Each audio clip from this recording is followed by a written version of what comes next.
কাল একটা অনুষ্ঠানে গেছিলাম, সেখানে যে গেলাম, খুব ওখানে খাতির যত্ন করলো, করে বসাইলো,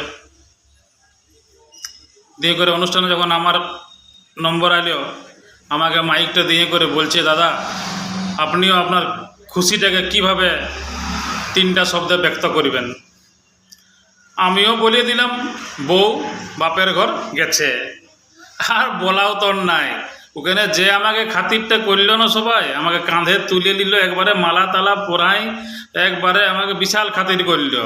আর ওরাই আমাকে ঘরের এইখানে আসি করে আমাকে পৌঁছায় দিয়ে চলে গেল।